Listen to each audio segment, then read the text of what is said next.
चीन और ताइवान के बीच टकराव अचानक से बढ़ गया है। चीन की तरफ से एक कदम आगे बढ़कर 11 मिसाइलें दागी गई हैं। ताइवान की सरकार ने इसकी पुष्टि की। उनके आसपास के इलाकों की तरफ ये मिसाइलें फायर हुई हैं, लेकिन कहा जा रहा है कि इन मिसाइलों की लैंडिंग जापान में हुई। जापान के रक्षा मंत्री की तरफ से जारी बयान में कहा गया कि चीन की तरफ से दागी गई 5 मिसाइलें जापान के इलाके में गिरी है। ये एक गंभीर मामला है क्योंकि इसका सीधा वास्ता हमारे देश की सुरक्षा से जुड़ा हुआ है। हम लोगों की सुरक्षा के साथ कोई समझौता नहीं कर सकते हैं। वैसे चीन का ये एक्शन इसलिए भी चिंता में डालता है क्योंकि बुधवार को ताइवान के एयर जोन में चीन के 27 लड़ाकू विमान देखे गए थे। उस कार्रवाई की वजह से ताइवान ने भी अपना मिसाइल सिस्टम एक्टिवेट कर लिया था। उस टकराव के बाद गुरुवार को फिर दोनों देश आमने सामने आ गए। मिलिट्री अभ्यास के नाम पर चीन लगातार ताइवान को चेतावनी दे रहा है, मिसाइलें दाग कर डराने का काम कर रहा है। जब से अमेरिकी संसद की स्पीकर नैन्सी पेलोसी ने ताइवान का दौरा किया था, चीन की तरफ से धमकियों का दौर शुरू हो गया था। अब पेलोसी ताइवान से वापस चली गई हैं, लेकिन अमेरिका की एंट्री मात्र से दोनों देशों के बीच तकरार काफी बढ़ चुका है।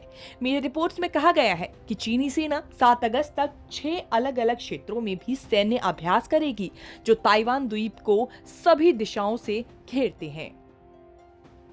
दूसरी हैरान कर देने वाली खबर दक्षिण अमेरिकी देश चिली से है, जहां धरती पर अचानक बने एक विशालकाय गड्ढे ने सबको हैरान कर दिया है। विशालकाय गड्ढा तांबे की खदान से जुड़ा हुआ बताया जा रहा है।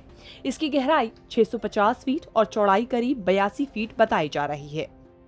अचानक हुई इस कुदरती घटना को देखकर लोग भी हैरान रह गए। जहां यह गड्ढा बना है वो जगह चिली की राजधानी सेंटियागो से करीब 650 किलोमीटर की दूरी पर स्थित है। चिली के उत्तर में जहां ये विशालकाय गड्ढा बना है वो जगह खदानों का इलाका है।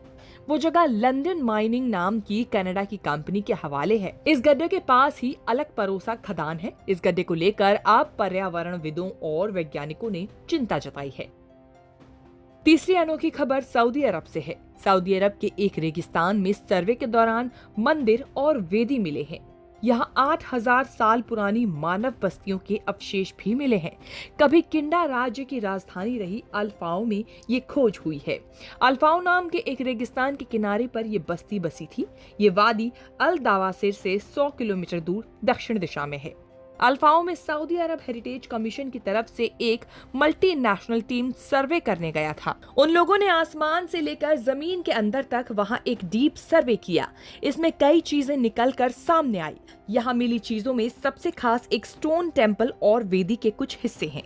माना जा रहा है कि अल्फाओ के लोग यहाँ अनुष्ठान करते थे। अल्फाओ के पूर्वी हिस्से में मिला पथरीला मंदिर माउंट तुवेक के एक किनारे पर है, जिसे खशीम करिया कहा जाता है। इसके अलावा 8000 साल पुराने नवपाषाण काल की मानव बस्तियों के अवशेष भी यहाँ मिले हैं। इसके अलावा अलग अलग काल के 2807 कब्र भी इस जगह पर दिखे हैं। न्यूज़ तक ब्यूरो।